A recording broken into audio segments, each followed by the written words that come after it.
የዲደብሊው ዜና ጤና ይስጥልኝ አድማጮች።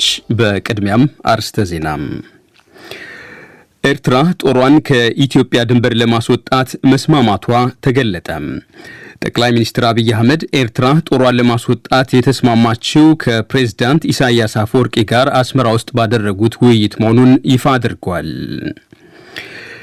የተባበሩት መንግስታት ድርጅት ሰሜን ትግራይ ውስጥ ይገኙ የነበሩ 2 የኤርትራ ስደተኛ ጣቢያዎች ሙሉ ለሙሉ መውደማቸውን በቦታው ተገኝቶ ማረጋገጡን አስታወቀ።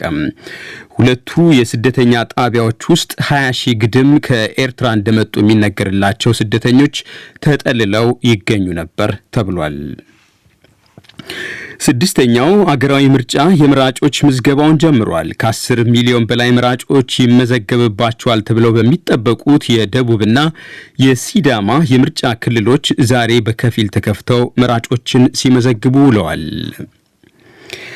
ከግብጽ መዲና ካይሮ በስተደቡብ 2 የመጓጓዣ ባቡሮች ተላትመው ዛሬ በደረሰው አደጋ ቢያንስ 32 ሰዎች ሞቱ፣ 108 ቆስሏል። የአገሪቱ ፕሬዝዳንት አብደልፋታህ አልሲሲ አደጋው እንዲደርስ ያደረጉ ጥፋተኞች ቅጣት እንደሚጠብቃቸው ዝቷል። ዜናው በዝርዝር። ኤርትራ ጦሯን ከኢትዮጵያ ድንበር ለማስወጣት መስማማቷን ለ2 ቀናት ይፋዊ የሥራ ጉብኝት አስመራ ኤርትራ ትናንት ከሰዓት በኋላ የገቡት ጠቅላይ ሚኒስትር አብይ አህመድ አስታወቁም። ጠቅላይ ሚኒስትሩ ይህንኑ ዛሬ በማህበራዊ የመገናኛ አውታር ገጻቸው ባሰፈሩት መልእክት ይፋ አድርጓል። ኤርትራ ጦሯን ለማስወጣት የተስማማችው ከፕሬዝዳንት ኢሳያስ አፈወርቂ ጋር አስመራ ውስጥ ባደረጉት ውይይት መሆኑን ጠቅሷል። የኢትዮጵያ ብሔራዊ መከላከያ ሰራዊት የኤርትራን ጦር በመተካት የድንበር አካባቢዎችን እንደሚጠብቅም አስታውቋል። በመልእክታቸው በሰሜን እዝ ላይ ከተፈጸመው ጥቃት በኋላ በህወሓት ውስጥ የተሰበሰበው ወንጀለኛ ያሉት ቡድን በባህር ዳርና በጎንደር ከተሞች ሮኬቶችን መተኮሱን አስታውሷል። ቡድኑ በኤርትራ ላይ ተደጋጋሚ ሮኬቶችን መተኮሱንም ገልጸው ይህም የኤርትራ መንግስት ድንበር አቋርጦ በመግባት ራሱን ከተጨማሪ ጥቃቶች እንዲከላከልና ብሔራዊ ደህንነቱን እንዲጠብቅ አነሳስቶታል ብሏል። በዚሁ መልእክታቸው በትግራይ ክልልና በኤርትራ መካከል በመተማመን ላይ የተመሰረተ የህዝብ ለህዝብ ግንኙነት መመለስ በእጅጉ እንደሚያስፈልግም ገልጿል።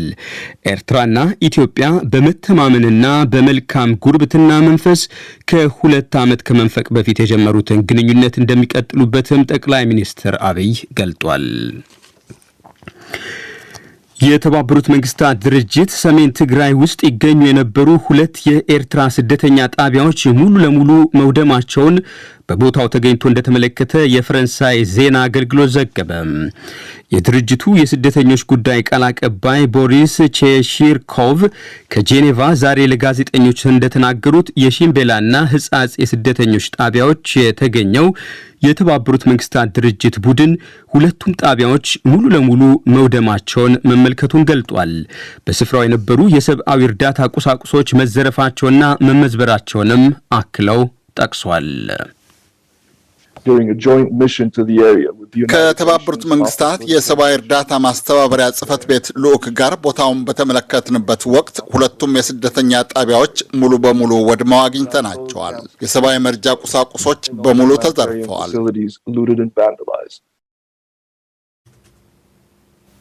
ትግራይ ውስጥ ጦርነቱ ከመጀመሩ አስቀድሞ 2ቱ የስደተኛ ጣቢያዎች 20,000 ግድም ከኤርትራ እንደመጡ የሚነገርላቸው ስደተኞች ተጠልለው ይገኙ እንደነበረም ተገልጧል።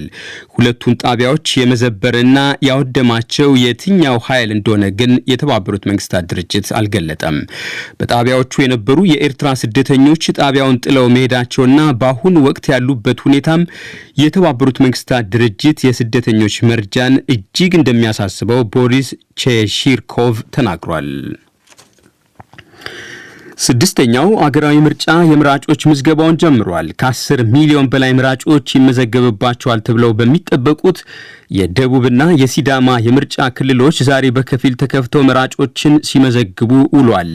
በብሔራዊ ምርጫ ቦርድ የደቡብና የሲዳማ ክልሎች ምርጫ ጽሕፈት ቤት አስተባባሪ አቶ ፍሬው በቀለ በመጪው ግንቦት ወር ለሚካሄደው አገራዊ ምርጫ በሁለቱ ክልሎች 8281 የምርጫ ጣቢያዎች መከፈታቸውን ተናግሯል። በእነኚሁ የምርጫ ጣቢያዎች ከ24000 በላይ የምርጫ አስፈጻሚዎች ሰልጥነው እንዲደለደሉ መደረጉንም አስተባባሪው ገልጧል። ይሁን እንጂ መረጃዎች እንደሚጠቁሙት የመራጮች ምዝገባው የሐዋሳ ከተማና የጉራጌ ዞንን ጨምሮ በተወሰኑ የክልል ከተሞችና ዞኖች ብቻ ነው በከፊል የተጀመረው።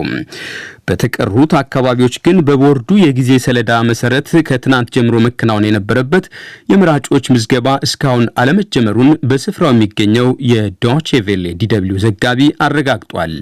በቦርዱ የደቡብና የሲዳማ ክልሎች ምርጫ አስተባባሪ አቶ ፍሬው በቀለ ቀጣዩን ብሏል።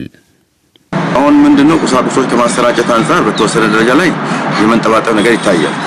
እሱም ቢሆን በዚህ በአንድና በግማሽ ቀን ውስጥ የሚያልቅ ይመስለኛል።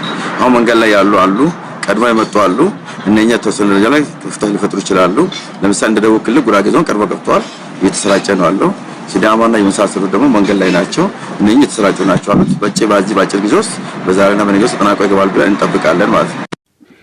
በእነ አቶ ስብሐት ነጋ መዝገብ ህገ መንግስታዊ ስርዓትን ለመናድ በመነሳትና የሰሜን እዝ ላይ ጥቃት በማድረስ የተከሰሱ 42 ተጠርጣሪዎች በትግራይ ክልል ፍርድ ቤት እንዲዳኙ ያቀረቡት ጥያቄ ተቀባይነት ሳያገኝ ቀረም። የተከሳሾች ጠበቃ ታደለ ገብረመድን የተከሳሾችን ጉዳይ የመመልከት ስልጣን ያለው ተከሳሾች ድርጊቱን ፈጽመዋል በተባለበት ቦታ የሚገኝ ፍርድ ቤት ቢሆንም ዳኛው ጥያቄውን አለመቀበላቸውን ለዶቼ ቬለ ተናግሯል። የተከሳሾች ጠበቃ እንዳሉት አቃቢ ህግ ክሱን ማቅረብ ያለበት ድርጊቱ እንደተፈጸመ በተነገረበት ቦታና ተያዙ በተባለበት ትግራይ ክልል ነው ሲሉም አክሏል። የሰሜን እዝ ጥቃት በመፈጸም ላይ ህገ መንግስትን በኃይል የመናድ የሚል ነው ያቀረበው። ስለዚህ ህገ መንግስት በኃይል የመናድና ተያዙበት የተባለ ቦታ ትግራይ ክልል መሆን ነው የሚያስፈልገው። ስለዚህ ይሄ ከሆነ የዳኛውን ስልጣን በተመለከተ ዳኛው ላይ ይመናይበት የሚል ነው። ዳኛው ማየት አለብን የሚል ነው ያስተላለፉት ውሳኔ። ተከሳሾቹ ዳኛ እንዲቀየር ያቀረቡት ጥያቄን በተመለከተ ውሳኔው አግባብነት አለው የለውም የሚለውን ሬጂስትራር ጽሕፈት ቤት ትዕዛዝ እስኪሰጥ መዝገቡ ለጊዜው ያለ ቀጠሮ መዘጋቱንም የአዲስ አበባ ወኪላችን ዮሐንስ ገብረ እግዚአብሔር የላከልን ዘገባ ይጠቁማል። በዜና መጽሔትም ተጨማሪ ዝርዝር ዘገባ ይኖረናል። ይህ ከቦን ከተማ የራይን ወንዝ አቅራቢያ የሚያሰራጨው የዶቼ ቬለ ዲደብሊው ሬዲዮ ነው። ከግብጽ መዲና ካይሮ በስተደቡብ 2 የመጓጓዣ ባቡሮች ተላትመው ዛሬ በደረሰው አደጋ ቢያንስ 32 ሰዎች ሞቱ። የባቡሩ አደጋ የደረሰው ሶሃግ በምትሰኘው ደቡባዊ አውራጃ ውስጥ ነው። የአደጋው ምክንያት የተወሰኑ የባቡር ፉርጎዎች ሀዲዳቸውን በመሳታቸው እንደሆነ የግብጽ መገናኛ ብዙሃን ዘግቧል። የግብጽ የጤና ሚኒስቴር ይፋ እንዳደረገው በባቡሮቹ ልትሚያ 32 ሰዎች ሕይወታቸውን ከማጣታቸው በተጨማሪ 108 ሰዎች የመቁሰል አደጋ ደርሶባቸዋል። ጉዳታቸውም ከመበለዝ አንስቶ ስብራትና ቁስላት መሆኑም ተጠቅሷል። የግብጽ መንግስት የባቡር ባለስልጣን አደጋው የተከሰተው ከሁለቱ በአንደኛው ባቡር ፉርጎዎች ውስጥ የነበሩ ሰዎች የአደጋ ጊዜ መሳሪያዎችን በመጠቀም ባቡሩን በማስቆማቸው ነው ብሏል። ከዚያም በኋላ ሲምዘገዘግ የመጣው ባቡር ከቆመው ባቡር ጋር ተላትሞ አደጋ መከሰቱ ተገልጧል። የግብጽ ፕሬዝዳንት አብዱልፋታህ አልሲሲ ለሟች ቤተሰቦች መጽናናትን ተመኝተው ጥፋተኞች ቅጣት እንደሚጠብቃቸው ዝቷል። ጀርመን ውስጥ የኮሮና ተዋሲ ስርጭት ከፍተኛ የሚባለው ደረጃ ላይ መድረሱ ተገለጠ። ምናልባትም በስርጭቱ 3ኛ ዙር ከሚቀጥለው ወር አንስቶ በቀን 100,000 ሰዎች በኮሮና ተዋሲ ሊያዙ እንደሚችሉ የአገሪቱ ጤና ሚኒስትር የንስ ሽፓን አስጠንቅቋል። የጀርመን የጤና ባለሙያዎች B117 በተሰኘው ልውጡ የኮሮና ተዋሲ ምክንያት ቀጣዩ ዙር የኮሮና ወረርሽኝን ለመቀልበስ እጅግ አዳጋች ነው ብሏል። ሮበርት ኮህ የበሽታ ጥናትና ምርምር ተቋም በበኩሉ ዛሬ እንዳስታወቀው በ24 ሰዓታት ውስጥ ብቻ 21573 ሰዎች በኮሮና ተዋሲ ተጠቅቷል። ይህም ካለፈው ሳምንት አርብ በ4000 የሚበልጥ ነው ተብሏል። 183 ሰዎች ከኮቪድ-19 ጋር በተያያዘ ታመው ሕይወታቸውን ማጣታቸውንም ሮበርት ኮህ ዘግቧል። ፍራንክፉርተር አልገማይን የተባለው ዕለታዊ ጋዜጣ እንዳተተው ከሆነ ደግሞ የጀርመን መንግስት ልውጥ የኮሮና ተዋሲ በፍጥነት የተዛመተባት ፈረንሳይን የተዋሲው ከፍተኛ ስርጭት አካባቢ በማለት ሊሰይም መሆኑ ተዘግቧል። በመጨረሻም የስፖርት ዜና የማዳጋስካር ቡድንን በአፍሪካ ዋንጫ ማጣሪያ የዙር ውድድር ባሳለፍነው ረቡዕ ባህር ዳር ከተማ ውስጥ 4-0 ያሸነፈው የኢትዮጵያ ብሔራዊ የእግር ኳስ ቡድን ዛሬ ወደ አይቮሪ ኮስት አቅንቷል። ብሔራዊ ቡድኑ የማጣሪያ መርሃ ግብሩ የመጨረሻ ግጥሚያውን የፊታችን ማክሰኞ ኦሎምፒክ አላሳን ዋታራ ስታዲየም ውስጥ ለማከናወን ዛሬ ርዕሰ መዲና አቢጃን ገብቷል። ሲን ሆቴል እንዳረፈም የኢትዮጵያ እግር ኳስ ፌዴሬሽን ከጥቂት ደቂቃዎች በፊት በፌስቡክ ገጹ ይፋ አድርጓል። ተጋጣሚው አይቮሪ ኮስት በ7 ነጥብ የሁለተኛ ደረጃ ላይ ይገኛል። እንደ ማዳጋስካር 5 ጨዋታዎችን ያከናወነችው ኢትዮጵያ በ9 ነጥብ ምድቡን ትመራለች። 3 ነጥብ ይዛ የምድቡ መጨረሻ ላይ የምትገኘው ኒጀርና አይቮሪ ኮስት 4 ጨዋታዎችን አከናውነዋል። ይህ ዶቼ ቬሌ ሬዲዮ ነው።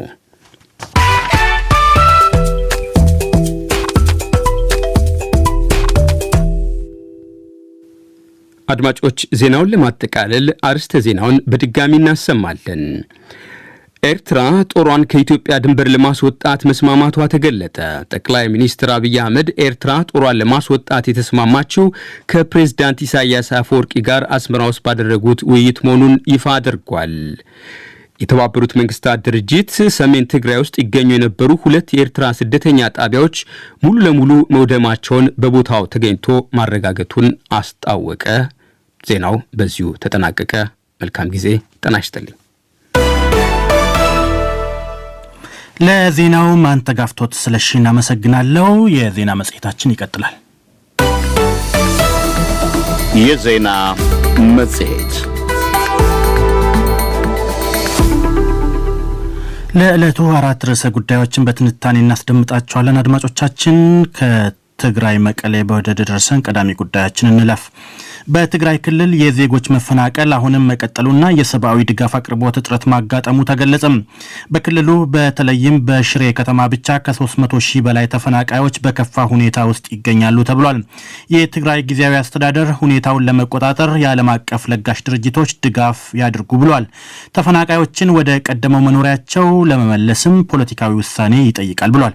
ሚሊዮን ኃይለስላሴ ከመቀሌ ተከታዩን ዘገባ ልኮልናል። የኢትዮጵያ መንግስት ህግ ማስከበር ብሎ የሚጠራው በትግራይ እየተካሄደ ያለው ጦርነት በርካታ ሰብአዊና ማህበራዊ ችግር እየፈጠረ አሁንም እየቀጠለ ነው።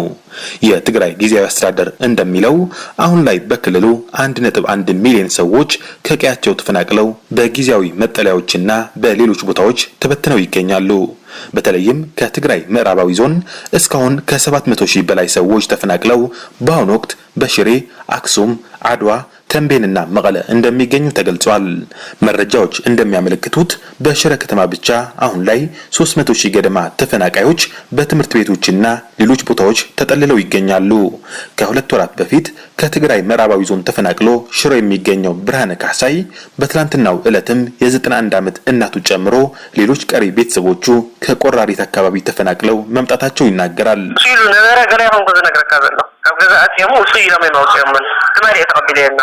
ከብዙ ጊዜ በፊት ስለነበረው አይደለም እየነገርኩ ያለሁት፣ በቅርቡ ነው። ቤተሰቦቼ ቤት ገብተው ውጥ ብለው ያስወጧቸው። ይታይ የ90 ዓመት እናት ስትፈናቀል ትላንት እዚህ ሽረ ደርሰዋል። እኔ ተቀበልኳቸው። በተለይም በዚህ 2 ሳምንት ከሁመራ፣ ዳንሻ፣ ወልቃይት በአጠቃላይ ከምዕራብ ዞን የተፈናቃይ ቁጥር እጅግ ተበራክቷል። ከ3 መጠለያ ካምፕ ነው ወደ 11 አድጎ ያለው። በርካታ ህጻናት፣ ሴቶችና በእድሜ የገፉ ሽማግሌዎች ጨምሮ ከቅርብ ቀናት ወዲህ ደግሞ በመቶዎች የሚቆጠሩ የዋልድባ ገዳም መነኮሳት ከተፈናቃዮቹ መካከል መሆናቸው መረጃዎች ያመለክታሉ። በሽረ ለሚገኙ ተፈናቃዮች በፈቃደኝነት የበጎ አድራጎት ስራዎች የሚሰራው ሰመራ መኮንን በተፈናቃይ መጠለያ ጣቢያዎች ያለው ሁኔታ ይናገራል። በሽረ ከተማ ያለው ነገር ከወልቃይት፣ ከምዕራብ ትግራይ አጠቃላይ ከምዕራብ ትግራይ ሽረ አካባቢ ሙሉ በሙሉ ኤሌመንተሪ ስኩሎችን፣ ሰከንደሪ ስኩል እንደዚህም ደግሞ የአክሱም ዩኒቨርሲቲ ሽረ ካምፓስ ሙሉ በሙሉ በሚባል ሁኔታ በተፈናቃዮች ሞልተዋል። ከዛም በረሃ ላይ ነው የሚተኙት። ምንም ፀሐይም ንፋስም አለ። እሱም ተቋቁመው ነው ህይወታቸውን ለማትረፍ ወደ ሽረ ከተማ የመጡት ማለት ነው። እና ትናንትናም ፀሐይ ትምህርት ቤት የሚባል አለ ኤሌመንተሪ ስኩል እሱ ጋር ሄጄ ነበረ። ገበያ ነው የሚመስለው የሆነ በጣም ስፍር ቁጥር የሌለው አይነት ተፈናቃይ ነው የመጣው። ለተፈናቃዮቹ የእርዳታ አቅርቦት ጉዳይም በራሱ አወዛጋቢ ነው። ወላቱ ባዓሉቲ ታይዝ ባል ዋና ባዓሉት እርዳታ ከመኪና ወርድ ከለ ቪዲዮ ገለ አጥሪ እንበራሱ የቆዩ ተፈናቃዮች ካልሆኑ በአብዛኛው አሁንም እርዳታ የሚባል ነገር አላገኙም። እኔ እርዳታ የሚባለው በመኪና ተጭኖ ሲንቀሳቀስ ቪዲዮ ሲቀረጽ ካልሆነ ለተፈናቃዮች ሲደርስ አላየሁም። ለምሳሌ በሽራ ከአንድ ወር በላይ አንድም እርዳታ አልተሰጠም። የትግራይ ጊዜያዊ አስተዳደር መፈናቀል መቀጠሉና ተፈናቃዮቹ ያሉበት ሁኔታ አስቸጋሪ መሆኑ በተደጋጋሚ ይገልጻል። የጊዜያዊ አስተዳደሩ ስራ አስፈጻሚ ዶክተር ሙሉ ነጋ ሰሞኑን በመቀለ ጉብኝት ካደረጉ የአሜሪካ አምባሳደር ጋር ካደረጉት ውይይት በኋላ ለመንግስታዊ መገናኛ ብዙሃን በሰጡት መግለጫ በተለይም በትግራይ ምዕራባዊ ክፍል ያለው መፈናቀል አሳሳቢ መሆኑ ተናግረዋል።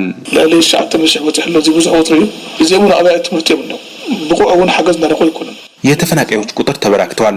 ከ900 ሺህ በላይ ተሻግሯል። ተፈናቃዮቹ በአብዛኛው በትምህርት ቤቶች ነው ያሉት። ድጋፍ እያገኙም አይደሉም። እነዚህ በቶሎ ወደ ካምፖች በመሰብሰብ ድጋፍ ማድረግ ይገባል። ፖለቲካዊ መፍትሄ ከተገኘ ደግሞ ወደ ቦታቸው መመለስና ማቋቋም ሌላ ስራ ነው።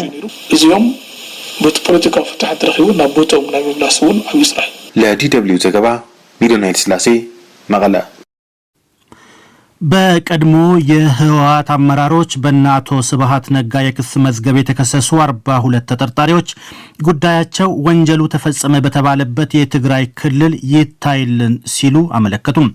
ተጠርጣሪዎቹ ቁጥራቸው መብዛቱን ተከትሎ ጉዳያቸው የሚታይበት የችሎት አዳራሽ ጠቦናል፣ እንዲሁም ጉዳያችንን እየተመለከተ ያለው ዳኛ ይነሳልን የሚሉ ጥያቄዎችን ማቅረባቸውን ከጠበቆቻቸው አንዱ ለዶይቼ ቬለ ተናግረዋል። ፍርድ ቤቱ በዛሬው የችሎት ውለው የችሎት አዳራሽ ጥበት በአስተዳደራዊ ጉዳይ እንዲፈታ አዟል። ዳኛ ይነሳልን ለሚለው የተጠርጣሪዎቹ አቤቱታ ግን በሌላ ዳኛ እስኪታይ ፍርድ ቤቱ መዝገቡን ዘግቷል። ዮሐንስ ገብረ እግዚአብሔር ተከታዩን ዘገባ ልኮልናል።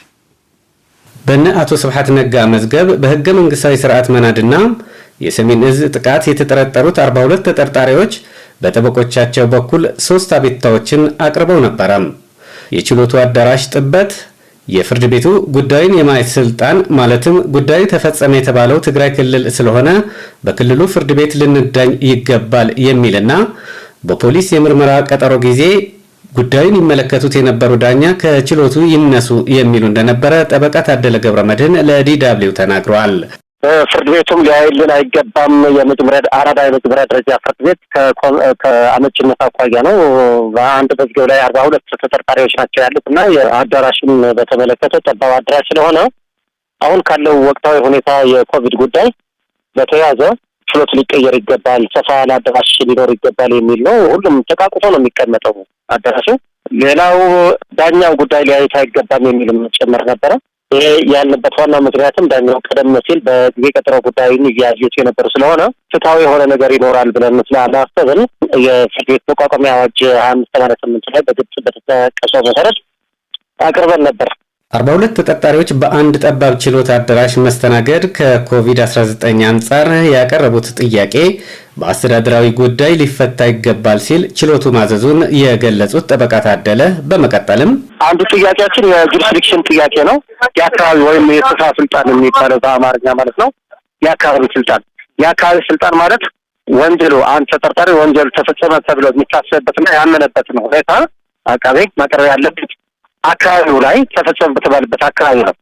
ስለዚህ ይሄ የሰሜን እዝ ህገ መንግስቱን በኃይል የመናድ የሰሜን እዝ ጥቃት በመፈጸም ላይ ህገ መንግስቱን በኃይል የመናድ የሚል ነው ያቀረቡት። ስለዚህ ህገ መንግስቱ በኃይል የመናድና ተያዝበት የተባለ ቦታ ትግራይ ክልል መሆን ነው የሚያስፈልገው። ስለዚህ ይሄ ከሆነ የዳኛውን ስልጣን በተመለከተ ዳኛው ሊያይልን አይገባም የሚል ነው። ስለዚህ ዳኛው ማየት አለብን የሚል ነው ያስተላለፉት ውሳኔ።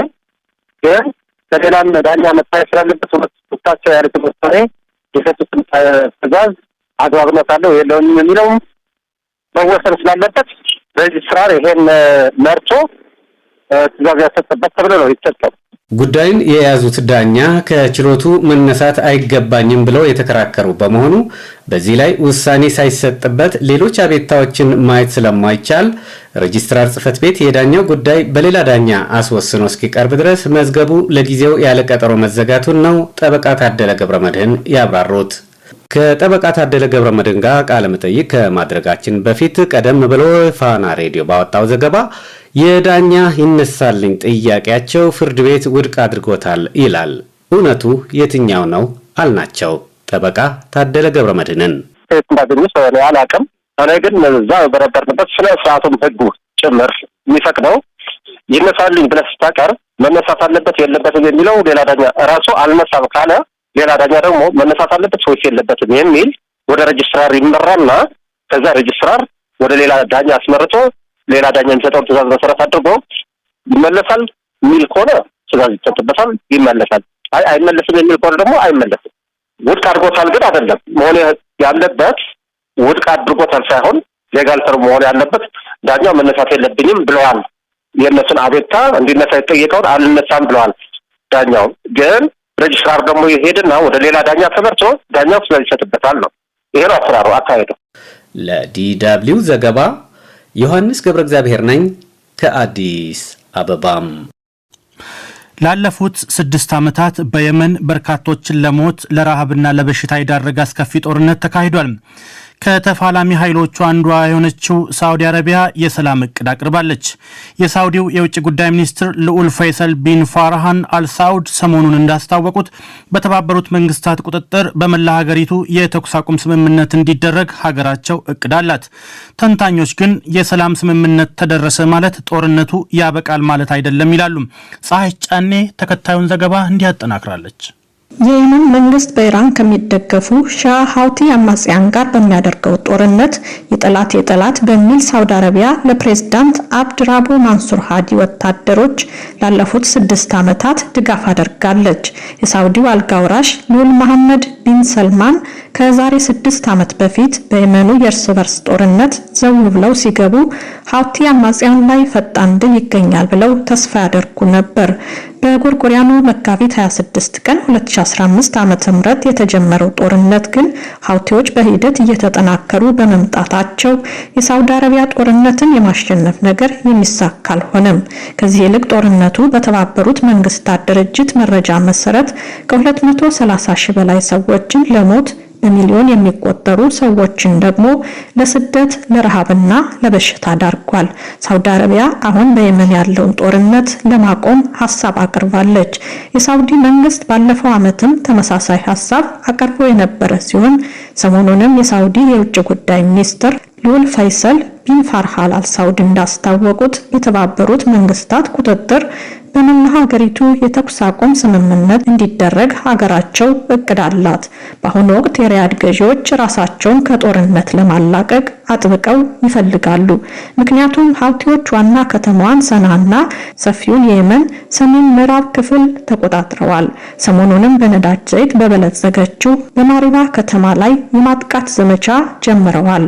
በሳውዲ የሚመራው ወታደራዊ ጥምረት ለዓመታት በሰና አየር ድብደባ ሲያካሂድና የሀውቲዎችን አቅርቦት ለማቋረጥ የአውሮፕላን ማረፊያዎችንና ወደቦችን ዘግተው ቆይተዋል።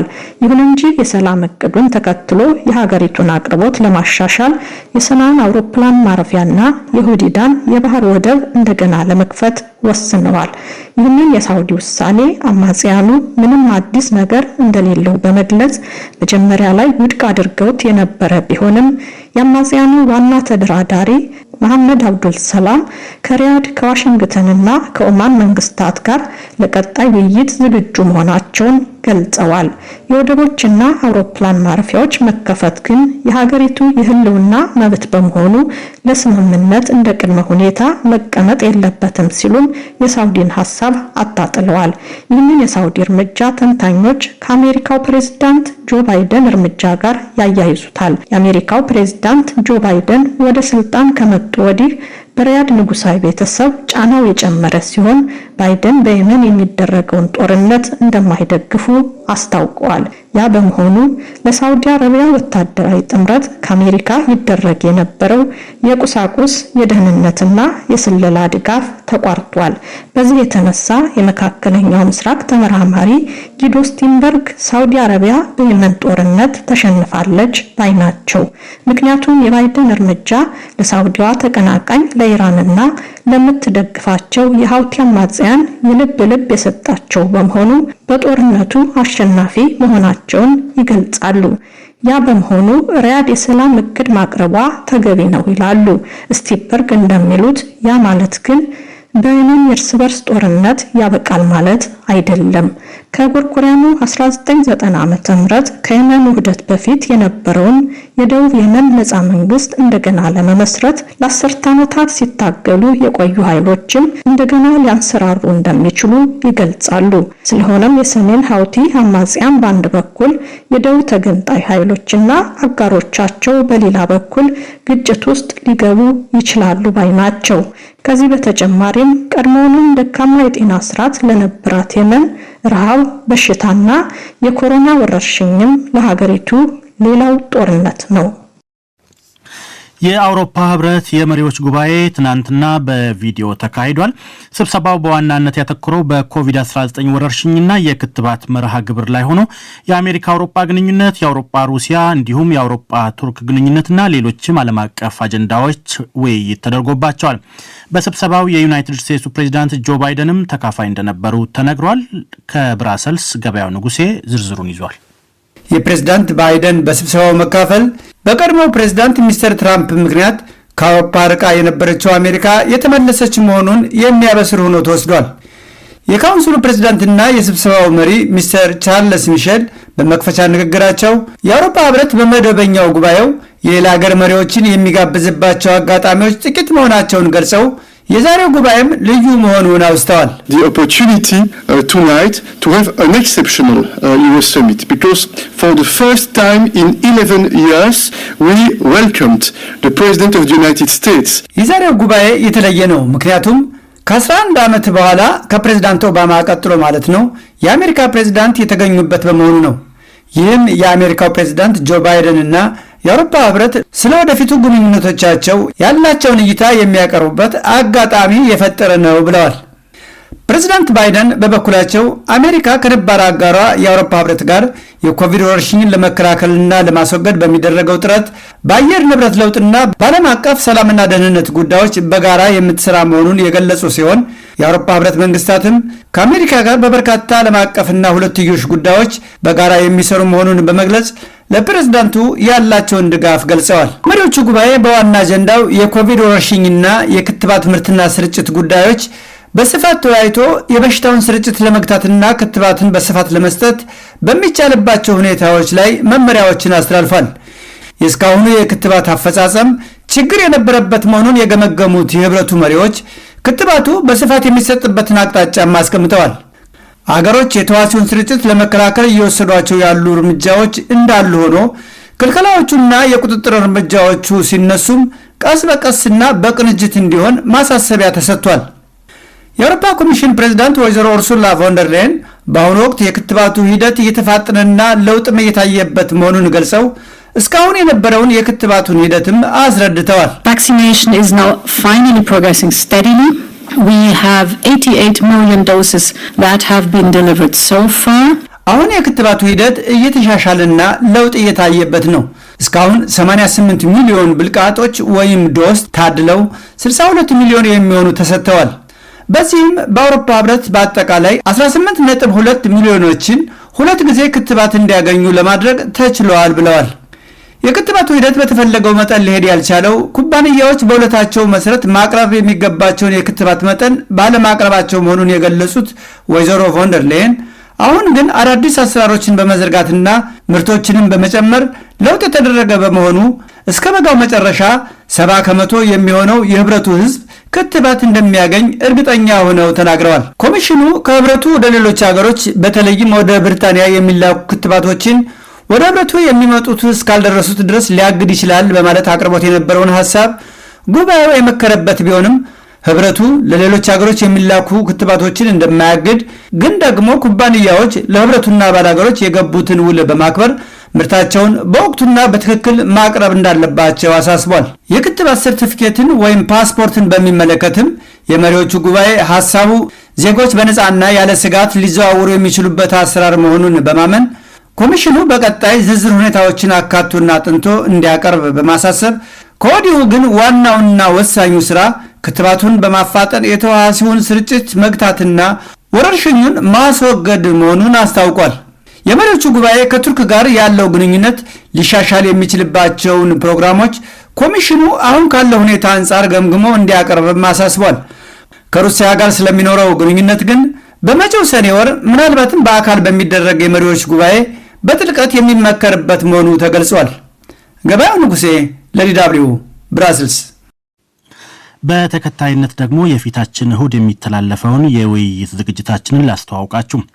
የኢትዮጵያ መንግስት ትግራይ ውስጥ ህግ ማስከበር ባለ ወታደራዊ ዘመቻ ከቀድሞው የትግራይ ገዢ ፓርቲ ህወሓት ጋር የገጠመው ጦርነት ያደረሰው ጥፋትና ውጤቱ የዓለም ርዕስ እንደሆነ ነው። በጦርነቱ በርካታ ሰላማዊ ሰዎች ተገድለዋል፣ ተሰደዋል፣ ከፍተኛ የሰብአዊ መብት ጥሰት ተፈጽሟል የሚለው ዘገባ ደግሞ በኢትዮጵያ መንግስት ላይ ዓለም አቀፍ ጫና አስከትሏል። በተቃራኒው ዓለም አቀፉ ማህበረሰብ ለትግራዩ ጦርነትና ጥፋት የሰጠውን ያህል ትኩረት በሌሎች አካባቢዎች ለሚደረጉ ግጭትና ጥቃቶች ትኩረት አልሰጠም የሚል ወቀሳም ይሰማል። የዚህ ሳምንቱ ውይይት የዓለም አቀፉ ማህበረሰብ ጫና፣ የኢትዮጵያ መልስና አጠቃላይ ሰላሟን ይዳስሳል። በውይይቱ ከተነሱ ሐሳቦች መካከል ጥቂቶቹን እናሰማችሁ።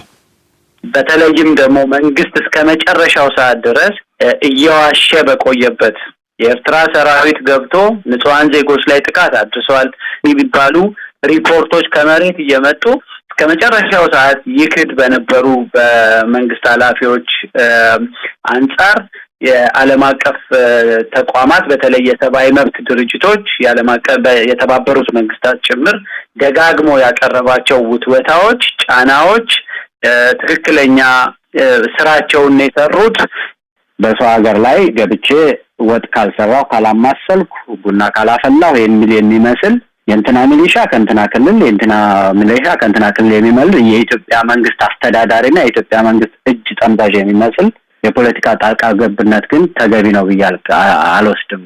ነጋሽ በጣም ውስጥ ገብተው ተጽዕኖ የማሳደር የሚለው ነገር መታየት ያለበት የግጭቱ ተካፋዮች ከሚለው አንጻር ነው። የግጭቱ ተካፋዮች አንዶች አይደለም። የኢትዮጵያ መከላከያ ሰራዊት ከትግራይ በቲፒኤልኤፍ ስር ከሚመሩት ሰራዊት ጋር ብቻ አይደለም ግጭቱ የኢትዮጵያንም ሉዓላዊነት ጭምር የገረሰሰ ኤርትራንም ያካተተ ግጭት ነው። በከፍተኛ የጦር መሳሪያዎች የተደገፈ ውጊያ ጦርነት ያልተባለ ምን ሊባል ነው? ግን ትልቁ ችግር ምንድነው? ሚሽኑ የህግ ማስከበር ስራ ነው ተብሎ ትርክቱን በመንግስት በኩል እንደዛ ስለተሰራ ሁላችንም ያንኑ ዘፈን እንድንዘፍን አይነት ነገር ነው የተሞከረው። አሁን ኢትዮጵያ ያለችበት ችግር መሰረቱ የፖለቲካ አመራር ውድቀት ነው። በሂደቱ ላይ ስልጣን ስለሚጨመርበት እኮ ነው። የመነጋገር ባህል ችግር ያለብን አይመስለኝም። ነገር ግን ከዛ ያፈነገጠ የፖለቲካ ባህል በአገራችን ላይ ሰፍኗል። ሙሉ ውይይቱን ነጋሽ ነው። የወጣቶች ዓለም ኢትዮጵያ ውስጥ ለስድስተኛው አጠቃላይ ሀገር አቀፍ ምርጫ የሚደረገው ዝግጅት ቀጥሏል። ምርጫ ለማካሄድ ምርጫ አስፈጻሚዎች ከፍተኛ ሚና ይኖራቸዋል። መራጮች ወደ ምርጫ ጣቢያ ሲሄዱም በአካል አግኝተው የሚያነጋግሯቸው ሰዎች ናቸው። ታዲያ እንዴት ምርጫ አስፈጻሚ ይሆናል? ምን አይነት የሥራ ኃላፊነትስ አለው?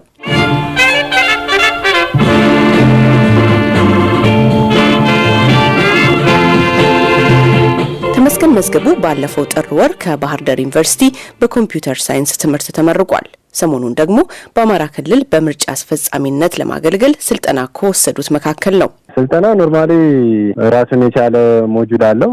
ልክ እንደ ማኑዋል ነገር ነው። አጠቃላይ ስለ ምርጫው የሚያወራ ነው እና እኔ በግሌ ጥያቄ የሆኑብኝ ነገሮች እዛ ላይ መልስ አግኝቻለሁ። ብዙ ነገሮችን ማለት ነው። ስለ ምርጫ የሆነ ያክል ነገር አውቃለሁ ካሁን በፊት ባለው ነገር። ለምሳሌ ምርጫ መምረጥ የሚችለው አንድ ሰው ከ18 ዓመት በላይ ሲሆነው ምናምን በኖረበት አካባቢ ሚኒመም ለ6 ወር መኖር እንዳለበት ያን ነገር የሆነ ያክል ማቀው ነገር አለ። አሁን ደግሞ ሞር ጥያቄ የሆኑብኝ ነገሮች በዚህ ስልጠና ደግሞ ሞር የተሻለ ነገር አግኝቻለሁ ብዬ አስባለሁ። እንግዲህ የተሰጠን ኃላፊነት ለመወጣት ምን ያህል ዝግጁ ነህ? እኔ እንግዲህ ያው ስልጠናው ላይ ባገኘሁት ነገር መሰረት እውቀት መሰረት የሚሰጠኝ ኃላፊነት በአግባቡ ለመወጣት ዝግጁ ነኝ። የኛ ስራ እንግዲህ ከየትኛውም ፖለቲካ ፓርቲ ግልጽ የሆነ ነገር ነው የምንሰራው። መራጮችን መመዝገብ ነው። ከዛ የመራጮችን ድምጽ ለህዝብ ማሳወቅ ምናምን ነው የምንሰራው። ከዛ ውጭ ምርጫ ቅስቀሳ፣ ሌሎች ነገሮች ምናምን ላይ አንሳተፍም እና በእኛ በኩል የሚጠበቀውን ነገር ምዝገባው ላይ በደንብ ጥርት ያለ ስራ ለመስራት ምንም አድሎ የሌለው ምንም መወዛገብ የማይፈጠር ስራ ለመስራት በቃ አሁን ስራውን የምንጀምርበትን ቀን እየተጠባበቁኝ ነው ያለሁት። ከዚህ ቀደም በምርጫ ተሳትፈህ ድምጽ ሰጥተህ ታውቃለህ?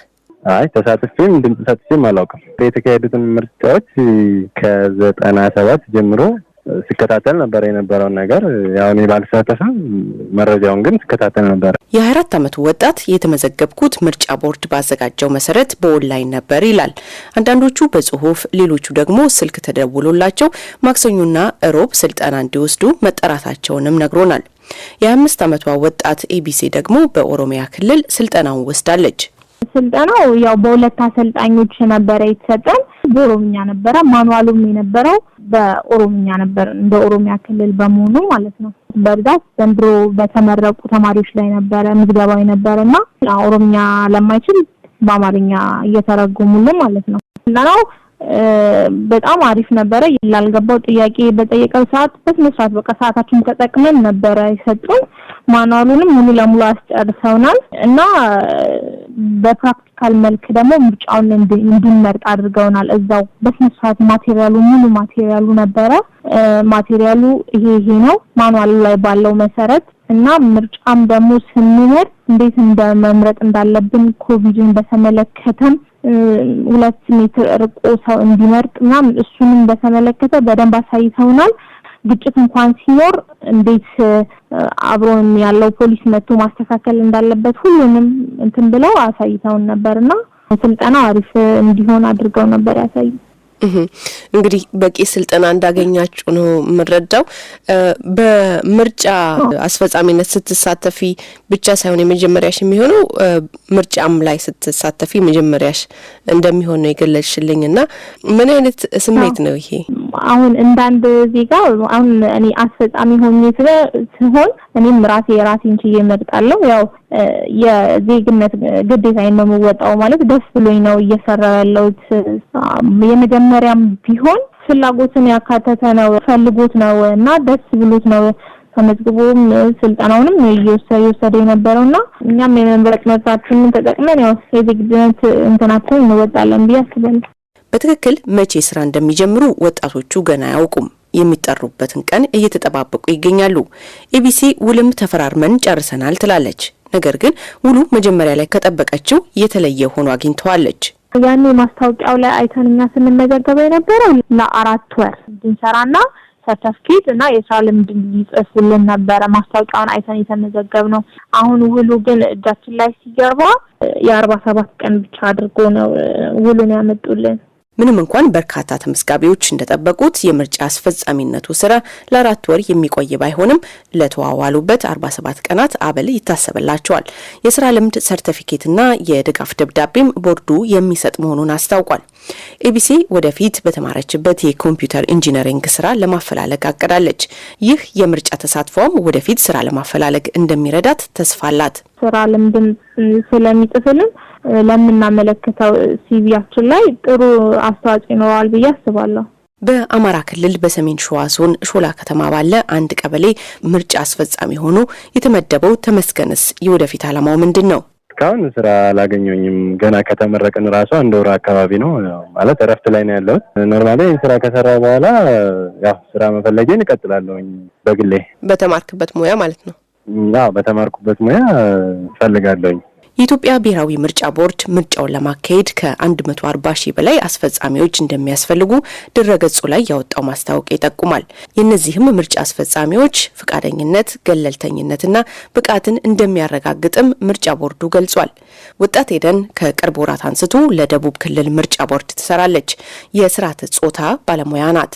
ሴቶችን በሚመለከት ሴቶች በክልላችን በየተዋረዱ በየደረጃው እንዲሳተፉ ከቢሮአችን ድጋፍ እየተደረገ ነው ያለው። ሌላው ደግሞ ምርጫ አስፈጻሚዎችን በምንመለምልበት ሰዓት ከ3 ምርጫ አስፈጻሚዎች አንዷ ሴት እንድትሆን የምናስገድድበት ሁኔታ አለ። የግድ ሴቶች እንዲሳተፉ የምናደርግበት ሁኔታ አለ። ከዛ በተረፈ ደግሞ ሴቶችም ቢሆን በአሁኑ ጊዜ በእጩ በማቅረብ ከበፊቱ የተሻለ እየተሰራ ነው ያለው። ምዝገባ እየመጡ የተመዘገቡ ነው ያሉት። ከበፊቱ ይልቅ በደንብ በአሁን ሰዓት አዌርነስ አላቸው እና ይሄ ነው ያለው። በአጠቃላይ ኢደንን ጨምሮ በዚህ የምርጫ አስፈጻሚነት የሚሳተፉት ወጣቶች መሆናቸው ወጣቱ ስለ ምርጫ የተሻለ ግንዛቤ እንዲኖረው ይረዳል ትላለች ኢደን። ይሄ ነገር ደግሞ እውነት ነው። ምክንያቱም ወጣቱ የነገር ሀገር ተረካቢ ነው። ከዚህ በፊት ያለው አሰራር ወጣቶችን ብዙም እያሳተፈ አልነበረም። አሁን ግን የምናሳተፈበት ምክንያት ወጣቶች በይበልጥ ለነገው ሀገር ተረካቢ እንደመሆናቸው መጠን ያለውን የምርጫ ሂደቱ ምን ይመስላል የሚለውን ነገር ከዚሁ እየተማሩ እንዲሄዱና ፍትሃዊና ተአማኒነት ያለውን የምርጫ አሰራርን ተካፋይ እንዲሆኑና እያደረግን ያለ ነው። በዚህ መሰረት ደግሞ ወጣቶች በደንብ በይበልጥ እንዲሳተፉ እያሰለጠናቸውም እንደዚሁም ደግሞ በተለያየ መንገድ እየጠራናቸው ነው ያለው። ምርጫ አስፈጻሚ እስከታች ድረስ ከምርጫ ጣቢያ ድረስ ወጣቶች ተሳታፊ እንዲሆኑ ልክ ለሴቶች ላይ እንደሚሰራ ሁሉ ወጣቶችም ተሳታፊ እንዲሆኑ በአግባቡ ቢሮ እየሰራ ያለበት ሁኔታ ነው ያለውና ከዚህ በፊት ከነበረው ትልቅ ለውጦች እንዳሉና ወጣቶች ደግሞ በተለይ ስራ ያጡ እንደዚህ አይነት ወጣቶች ደግሞ በይበልጥ እየተሳተፉና ትልቅ ለውጥን እያመጡ ነው ያሉት። በአዲስ ኃይል በአዲስ ጉልበት የሚሰሩበትን ሁኔታ እያመቻቸን ያለ ነው። ተመስገን መንገሻ የሐዋሳ ከተማ ምርጫ አስፈጻሚ ነው። የወጣቶች ተሳትፎ ለዲሞክራሲ ባህል አስፈላጊ መሆኑን አንስቶ ብቃታችንን ማሳየት የምንችልበት ጥሩ አጋጣሚ ተፈጥሯል ይላል። የበፊት ምርጫዎችን ስንመለከት ማስተርስ ያላቸው ትላልቅ ሰዎች እድሜያቸው ገፋ ያሉት ነበር የሚጠቀሙት። አሁን በዚህ በመጣው ዲሞክራሲ ወጣቶችም ተሳታፊ ሆነን ለሀገራችን ውስጣችን ውስጥ ያለውን እምቅ ኃይል ውስጣችን ውስጥ ያለውን ራዕይ ሀገራችን ውስጥ ያለውን ዲሞክራሲ ለማስፋት በዚህ ላይ ለመሳተፍ ፈልገናል። በዛ ላይም ደግሞ ጥሩ ኦፖርቹኒቲ እንዳገኘን ነው የምንቆጥረው። ደስ የሚል ስራ እየሰራን እንደሆነና ሀገርን እያገለገልን ነው ብለን ነው የምናስበው። ምርጫ ማስፈጸም ድሮ ወጣት አይችልም፣ ወጣት ደካማ ነው ይባላል። አሁን ባለው ግን ወጣቶች ምን ያህል እንደምንችል እያሳየን ነው። ባሉት የእጩ ምዝገባዎች ባሉት አንዳንድ ሁኔታዎች ላይ የራሳችንን ብቃት እያየን ነው። ነገሮችን እንዴት ሶልቭ ማድረግ እንደምንችል እያየን ነው። ከትላልቅ ሰዎች ጋር ያለንን ግንኙነት ደግሞ እንዴት ማሳደግ እንዳለብን በዚህ ወጣትነታችን ላይ ነገ የተሻለ ስራ ስናገኝ ደግሞ የስራ ልምዱን እንዴት እንዴት እንሰራዋለን የሚለው ነገር ብዙ ትምህርቶችን ወስደናል። ብዙ ነገሮችን ትዕግስትን ተለማምደናል። ከምርጫው ስርዓት ጋር በተያያዘ ነገሮችን ሶልቭ ማድረግ የሚሉት ነገሮች እዚህ ስራ ውስጥ ገብቼ ብዙ ተምሬያለሁ። በጣም ደስተኛ ነኝ። ዲሞክራሲውም በዚሁ ቢቀጥል ከዚህም ደግሞ የተሻለ ሆኖ እንዲያደግ ለሀገር እመኝላታለሁ።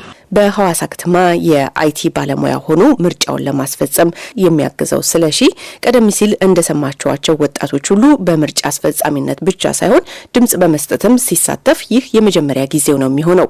ወጣቶች በዚህ ምርጫ ሂደት ላይ ሲሳተፉ ለራሳቸውም ለሀገራቸውም አስተዋጽኦ ያበረክታሉ። ሰላማዊና ፍትሃዊ ሆኖ እንዲያልቅ ሁሉም ባለድርሻ አካል የራሱን የሆነ ሚና መጫወት አለበት። በተለይ የአፍሪካ ሀገራት ወጣቶች ስልጣኔ እንማር ይላሉ። በተረፈ ደግሞ እኛም በበኩላችን እየወጣን ነው። ወጣቶችን በዚሁ አደራ ሊል ይወዳሉ። አመሰግናለሁ። በአብዛኛው የኢትዮጵያ አካባቢ መጪው ግንቦት ማብቂያ ለሚደረገው 6ኛው አጠቃላይ ሀገር አቀፋዊ ምርጫ በምርጫ አስፈጻሚነት ለማገልገል ስልጠና የወሰዱ የዩኒቨርሲቲ ምሩቃንን ያነጋገርንበት የዛሬው የወጣቶች ዓለም ዝግጅት የእስካሁኑ ነበር። ልደት አበበ ነኝ። ጤና ይስጥልኝ። ልደት አበበን አመሰግናለሁ። ተከታዩ የማህበራዊ መገናኛ ዘዴዎች ቅኝት ነው። በዛሬው የማህበራዊ መገናኛ አውታሮች ቅኝት መሰናዷችን በሳምንቱ መነጋገሪያ የነበሩ 3 አበይት ርዕሰ ጉዳዮች ላይ የተሰጡ አስተያየቶችን አሰባስበናል። ማንተጋፍቶት ስለሺ አስተያየቶችን በማሰባሰብ እንደሚከተለው አቀናብሯል። የማህበራዊ መገናኛ ዘዴዎች ቅኝት። ጠቅላይ ሚኒስትር አብይ አህመድ የኤርትራ ወታደሮች ኢትዮጵያ ውስጥ ስለመገኘታቸው ለመጀመሪያ ጊዜ መናገራቸው እንዲሁም የኢትዮጵያ ሰብአዊ መብቶች ኮሚሽን ስለ ትግራይ ሰብአዊ ሁኔታ ያወጣው ቀዳሚ ዘገባ ዋነኛ መነጋገሪያ ሆኖ ቆይቷል። የዩናይትድ ስቴትስ ሴናተር የትግራይ ክልልን በተመለከተ ኢትዮጵያን መጎብኘታቸውም አነጋግሯል። ለዝግጅታችን ይመጥናሉ ያልናቸውን አስተያየቶች አቀናብረናል። አብራችሁን ቆዩ።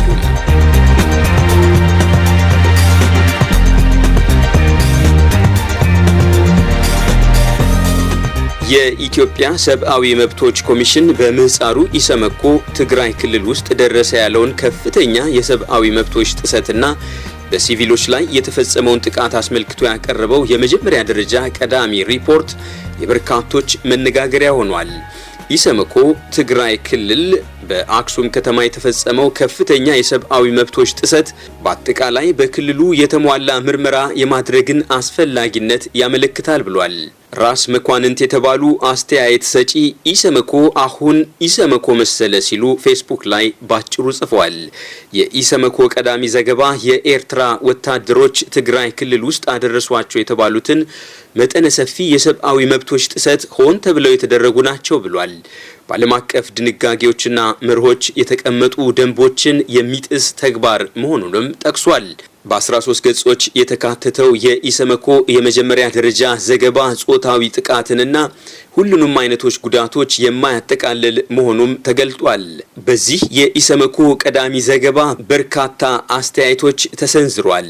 ኢሰመኮ በድፍረት መረጃዎችን ማውጣቱን የሚያወድሱ የለም ዋናውን የሰብአዊ መብት ጥሰት ለመሸፈን ሲባል ነው የሚሉ እንዲሁም እስከዛሬ የተነበራችሁ ሲሉ የሚወቅሱ አስተያየት ሰጪዎችም ነበሩ።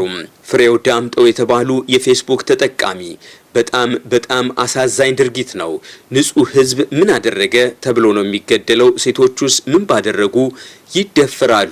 ሲሉ ወደ ፈጣሪ አማረው ጽፈዋል። ፋይሰል የተባሉ የፌስቡክ ተጠቃሚ ደግሞ ከጦርነት ምን ትርፍ ይገኛል? የዚህን ድህነት የተጫነውን ህዝብ ስቃይ ከማስረዘም በስተቀር ብለው ጽፏል። የኢትዮጵያ መንግስት ተፈጸሙ የተባሉ የመብት ጥሰቶችን ከአፍሪካ የህዝቦችና የሰብአዊ መብቶች ኮሚሽን ጋር በመተባበር ለመመርመር ዝግጅቱን ገልጧል። ይህም በመደገፍም በመቃወምም የተለያዩ ሰዎች ጽፏል። የትግራይ ችግርን በተመለከተ አፍሪካዊ መፍትሄ የለም ሲሉ በእንግሊዝኛ ቋንቋ ትዊተር ገጻቸው ላይ የጻፉት ማርቲን ፕላውት የተባሉ ሰው ናቸው።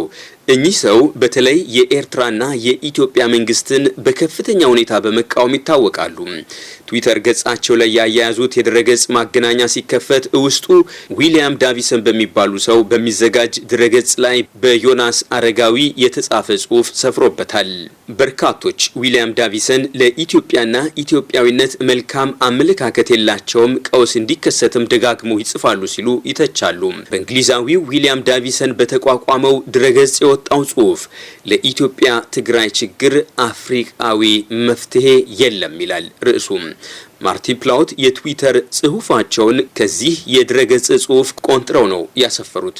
በርካቶች እንግሊዛዊው ማርቲን ፕላውት በኢትዮጵያና አፍሪካ ጉዳይ ረዥም እጃቸውን መዘርጋታቸውን ያቁሙ ሲሉ ኮንነዋል። ጽሑፋቸውንም ከቅኝ ግዛት አስተሳሰብ ጋር አያይዘውታል። ይህ አይነት አመለካከት የመጣው ዘረኛ ከሆነው አእምሮህ ነው። እኛ አፍሪካውያን በ21ኛው ክፍለ ዘመን ቀርቶ ከ18ኛው ክፍለ ዘመን አንስቶ የአፍሪካ ችግሮችን አፍሪካዊ መፍትሄዎችን ስናቀርብ ቆይተናል ሲሉ ትዊተር ገጻቸው ላይ በእንግሊዝኛ የጻፉት ወንዲራድ የተባሉ ሰው ናቸው። የቅኝ ግዛት አስተሳሰብ ኢትዮጵያ ውስጥ መቼም ሰርቶ አያውቅም ሲሉም ለመላው አፍሪካውያን ኩራትና መነቃቃት የሆነውን የአድዋ ድል ማርቲን ፕላውትን አስታውሰዋል።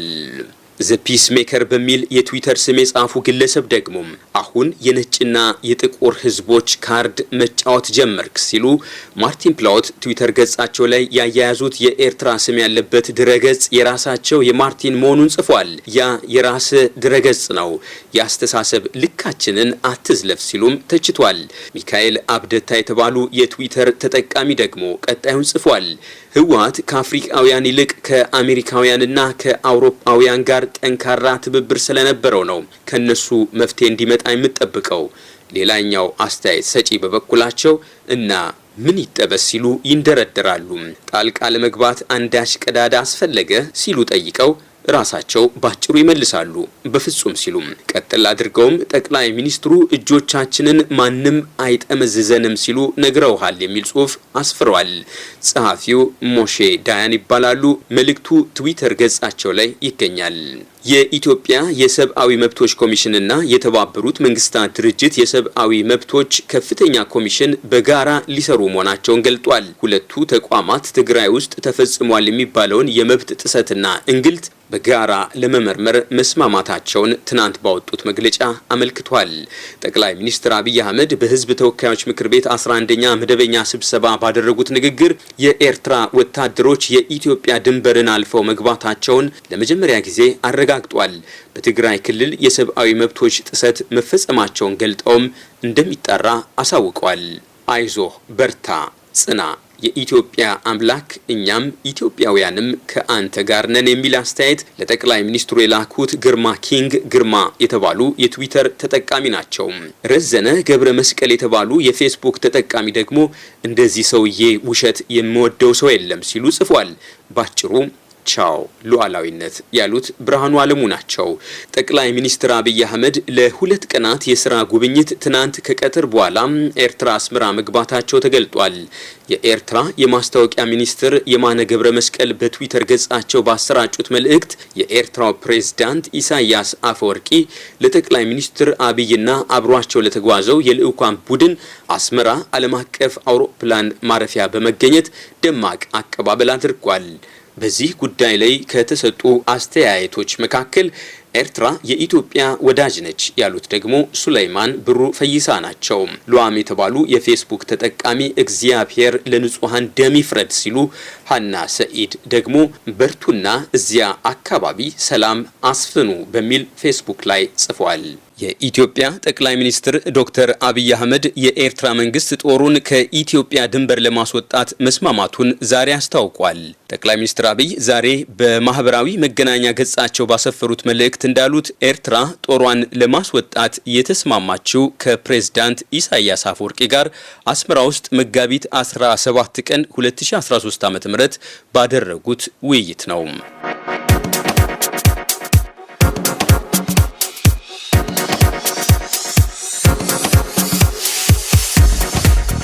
አድማጮች አሁን በቀሪ ጥቂት ደቂቃዎች የዩናይትድ ስቴትስ ሴናተር ክሪስ ኮንስ የትግራይ ክልልን በተመለከተ ኢትዮጵያን በመጎብኘታቸው የተሰጡ አስተያየቶችን እንቃኛለን።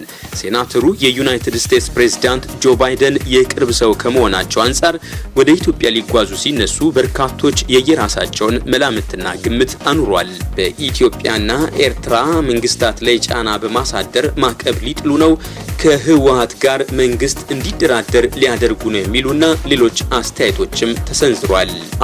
አቤል ፌስቡክ ላይ በሰጡት አስተያየት መጀመሪያ ያፈራረሳቸዋቸውን ሀገሮች አስተካክሉ ብለዋል።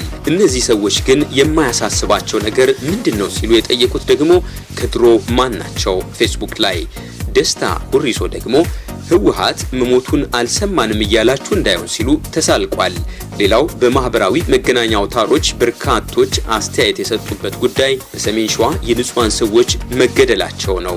አስተያየቶቹ ግን አብዛኞቹ ያልተረጋገጡ፣ ጽንፍ የረገጡ የፖለቲካ አመለካከቶችና ቅራኔዎች በማስተጋባታቸው ለሳምንታዊ ዝግጅታችን ለማካተት አልቻለም።